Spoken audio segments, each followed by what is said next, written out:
Hello!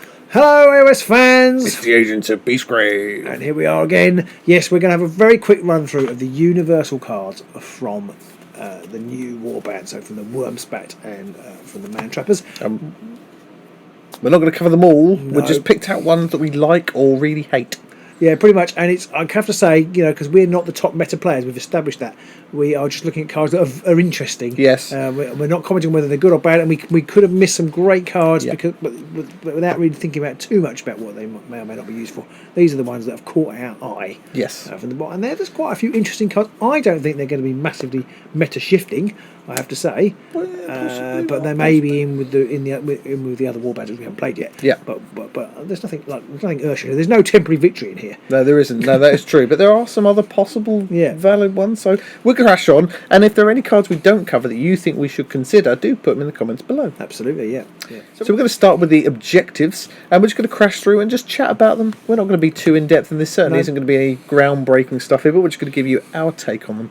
So the first one I've got is uncontested, which is scoring an end phase. If your warband holds 2 or more objectives and no enemy fighter holds an objective, which might not be that easy to do, but it is 3 glory, which is pretty tasty. Like it. You could set up for it if you've got mischievous spirits. Yeah.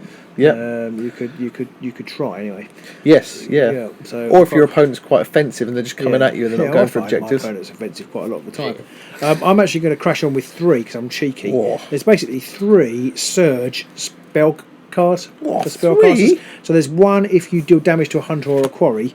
There's 1 if you cast a second spell action against the same enemy fighter, and there's 1 in here if you deal precisely enough damage to take the amount of action by a friendly fighter spell. And they're called Arcane Arrest, Arcane Sorcerer's Folly, and Arcane Expertise. Yeah, so I mentioned those for Andrew specifically because I reckon, Andrew, they would be pretty good in your eyes deck. I'm going to add a 4th one in, which is Rising Power. Score immediately if a friendly fighter casts a spell and you roll 3 dice. You haven't got to roll something specific. You haven't got to get certain values. You just got to roll 3 dice. Okay, that's pretty good, which Andrew loves, rolling 3 dice. Yeah. And I've got another one, which is a bit slightly more difficult to score, Peerless Fighter. Ooh. So it's a 2 glory card. It's called Addicted to Power. Score this immediately after a friendly fighter is dealt damage by backlash. Nice. If that fighter is not taken out of action. I like it. So that backlash is when you roll double crit. Roll double crit and you take a wound. So you've got to roll double crit on your spell. Ilthari could quite like that. Oh, I've scored 2 glory and nothing's happened. Yeah, exactly. That was pretty good. But I think it's one of those things that doesn't happen that often. It seems to happen more often than you think, but it never happens with the cards. I'm not sure many people will take that. But I don't know the statistical analysis of that, but it never happens when you're actually have it in your hand. No. A bit like you never miss a shot when you've got warning shot. Absolutely. It's the best accuracy card in the game. So I've got a few other cards here. I've got 1 Unexpected Pitfall, which is a Surge hybrid. After an enemy fighter is taken out of action by a lethal hex or an enemy fighter is taken out of action by a gambit. Ooh. 1 glory instant, thank you very much. Another surge. So it's another surge. So we have clicked on the surges here. I've got another surge as well. Against the wall, score immediately when an enemy fighter in an edge hex is taken out of action. Interesting. And there's a card in here which I don't think I've selected, but actually there is a card that does damage to 3 hexes on the edge. Wow. Just collapse, I think it's called. Wow. And you can do 1 damage to people on the edge. That could be pretty cool. Into 3 hexes, which nice. could be good. Could go up nicely with that one. I've got a surge, Frantic Exchange, and this is. I like the idea of this. I don't know how often it will come off. Score this immediately after a 5th or subsequent power card is played in the same power step. Just power card? Just play cards? I think someone commented that on Facebook. Score a glory if you're playing Underworld. There's one if you've played. There's one if you've played 3 cards in the previous phase. I think this one is 5th in the same power step.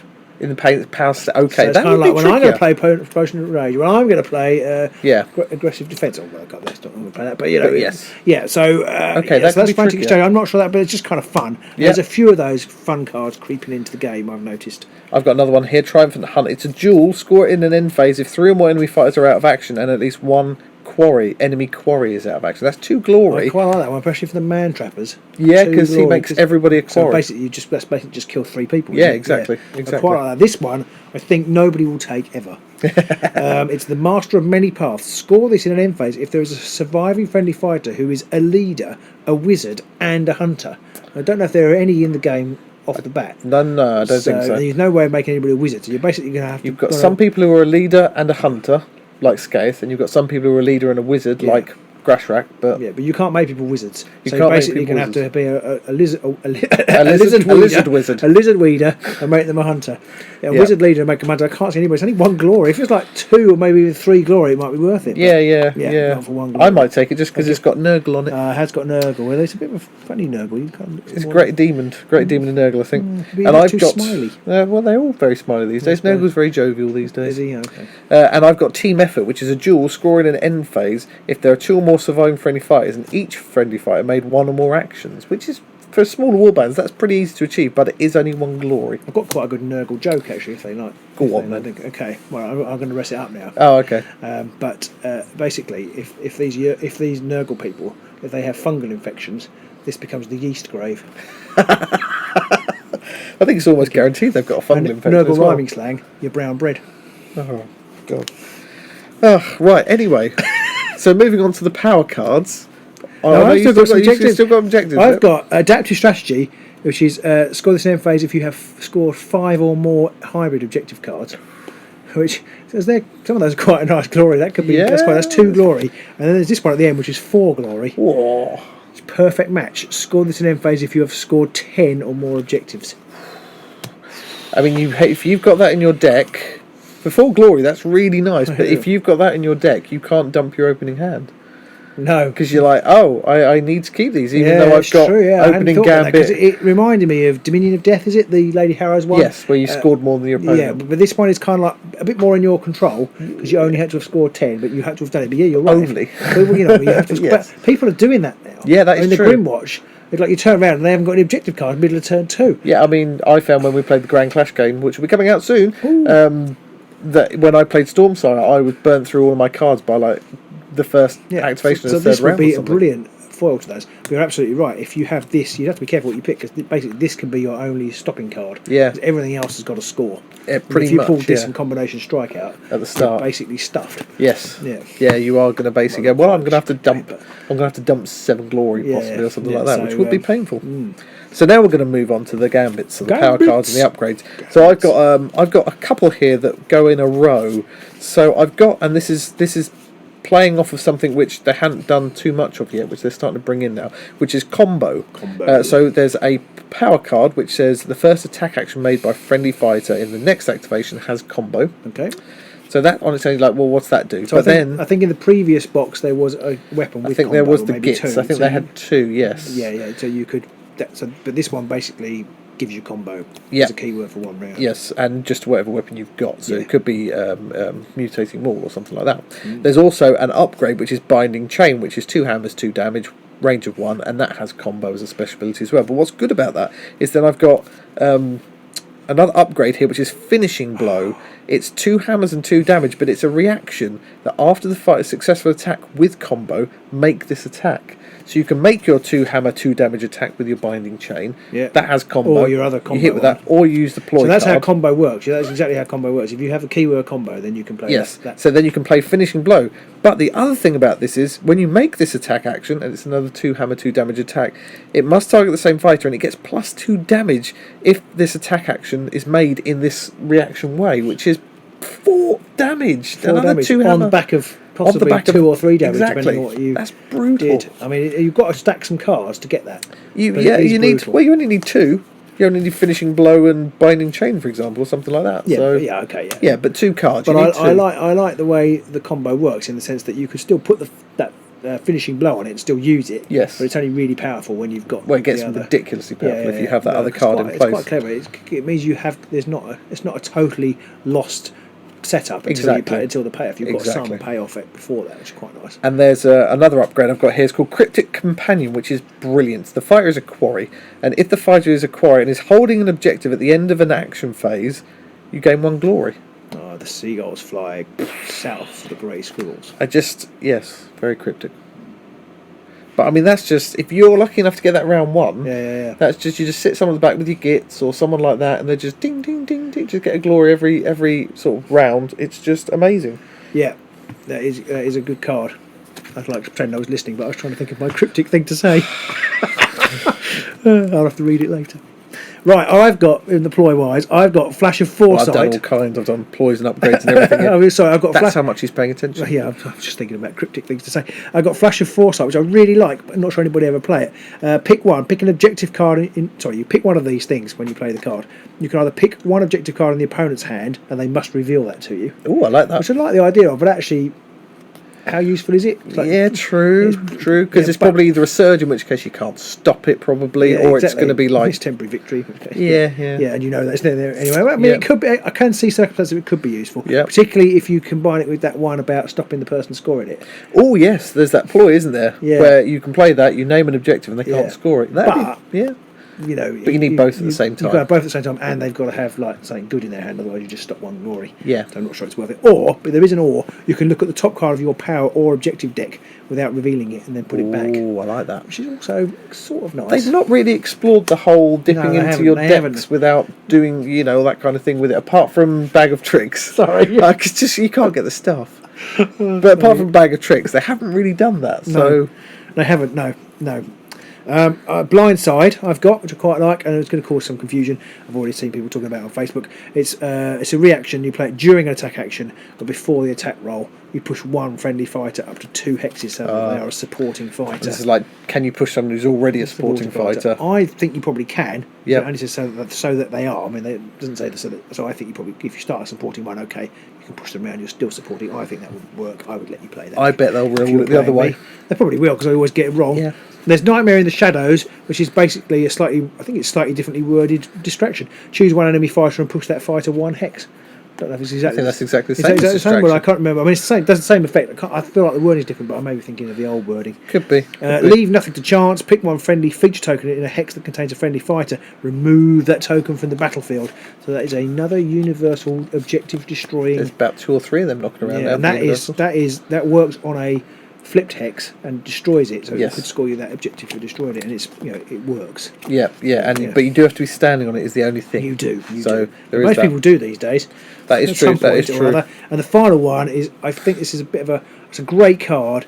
It's one of those things where you think, GW, what are you doing? You've restricted Transfixing Stare, and then you bring out Lead Bone Dust, which is a poison, so it's got a poison keyword. Still haven't seen what they all gather to do.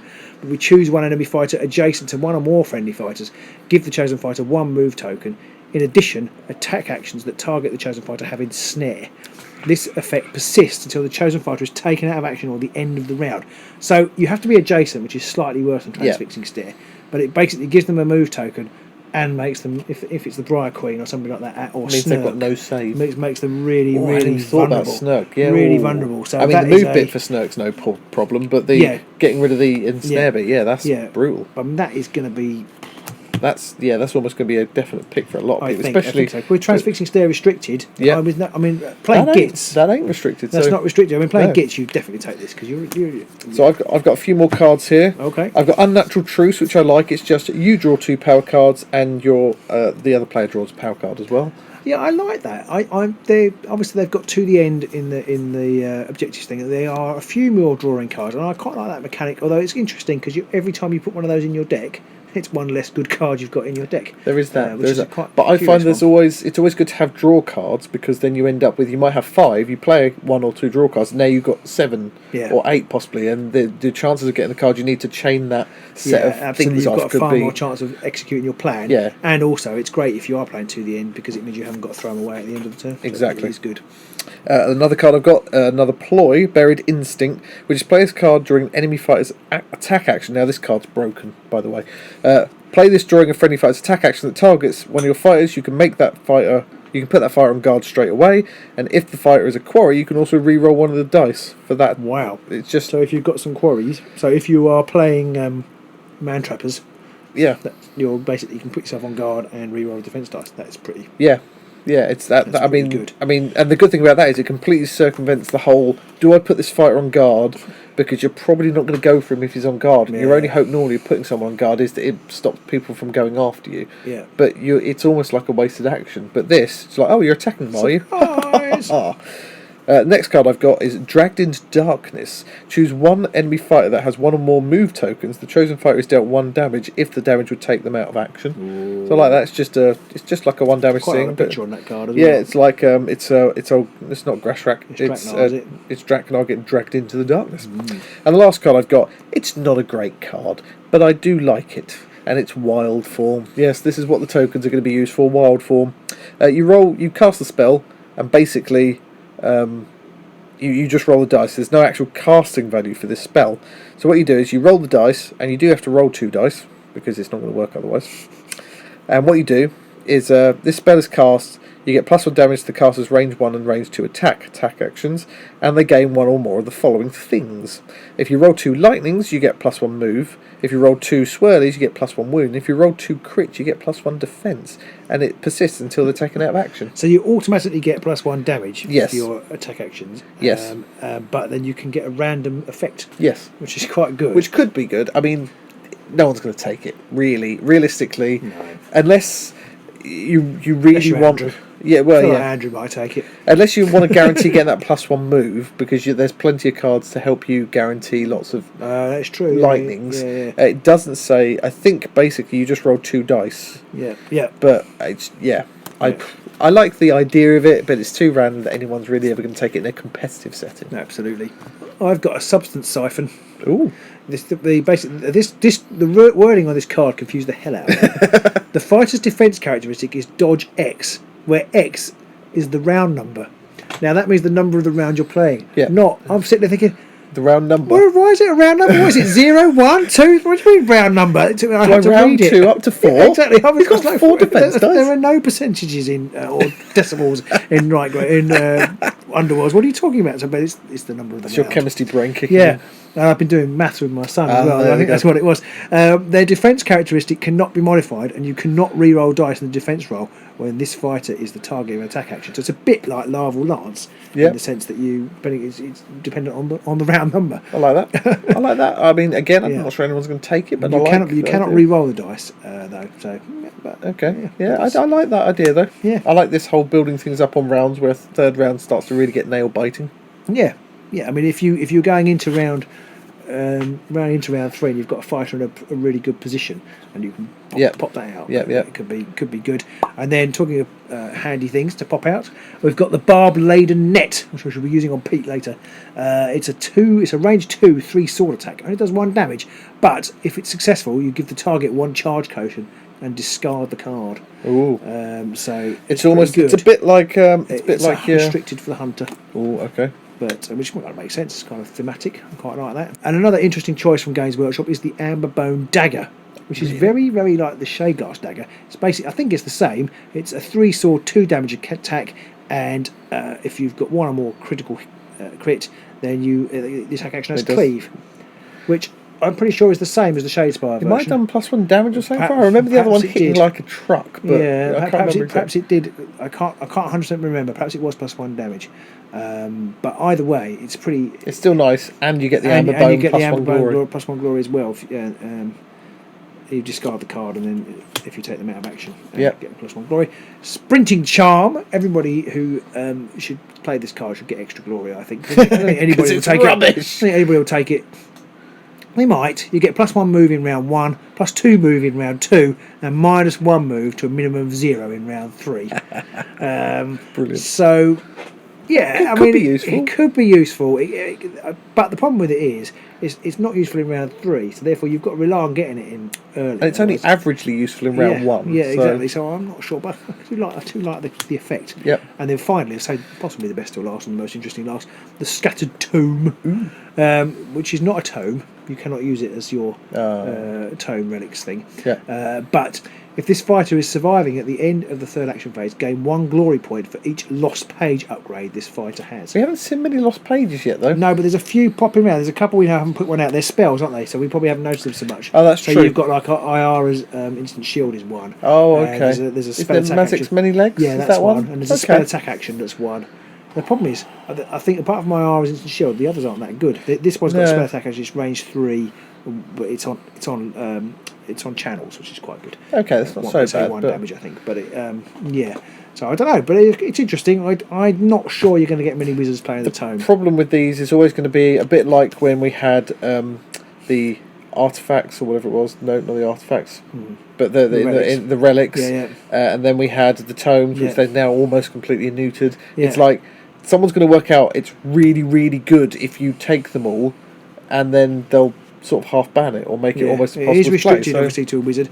It's interesting because it's an upgrade, so it doesn't brick up your objectives deck. Which is an interesting point. So it's basically it's more like a key. It's even better in some respects because of that. So yes. So there's a lot of really interesting cards in there. There's some absolute tosh as well, but it's always the way. You're always going to have some bad cards with the good. But there's some potentially very interesting cards. I mean, I could have probably picked on a different day. I probably would have picked half a dozen different ones. I don't think there's any massively groundbreaking there. There's a few. The scattered tome could be potentially unbalancing, but there's a few. But I think the effects of the tomes aren't that great. No, true. So I said that about we said that about the book. So maybe I'm talking right behind. Yeah. Well, we'll have to see once they all come out and Michael Carlin takes them to a grand clash. Let's know you get on, Michael. I'm interested. I think it's going to change the meta. I think there's a few destroying objective things which are going to make things like the Grimwatch. They're going to think twice about leaping on those objectives. I think Grimwatch may have to rely a little less on their objective grabbing potential. One thing I am noticing is there's a lot more. The game in general, and in here as well, there's a lot more grab glory. So glory, generally high scoring games and all that kind of stuff in Season 3. I'm wondering if Season 4 is going to be the other way. There's going to be lots of cards like, if you kill someone, take one of your opponent's glory. Or ploys and upgrades that do things where you can destroy your opponent's glory and stuff like that. Goodness me. Bring down that overscoring meta again, maybe. Maybe there are a few spells. I don't know if I didn't mention any spells, but there are a few spells in there. So they are ramping up the spell numbers because I think that's quite important. Going forward into the next series when Nightbolt goes, because they'll cut it off dead, and then we're just going to have Beastgrave and a few nice spell objectives. So they're keeping that magic rolling over. Stormsire's not dead yet. No, and I reckon some, especially with especially after the last final. And I think the Scattered Tome could definitely be helping out them casters. Yeah. I mean, it's probably worth having, even if only a couple of them are any good. Because it's 2 glory. Yeah, exactly. It's possibly worth having. And like you say, it's not objective. It doesn't brick up your objective deck. So which I quite like about it. Yeah. Anyway, so those are the cards we think are not bad. Let us know what you think is a little hidden gem in the pile. Yeah, what have you noticed? And we'll see you soon in the Beastgrave. Bye. Beastgrave.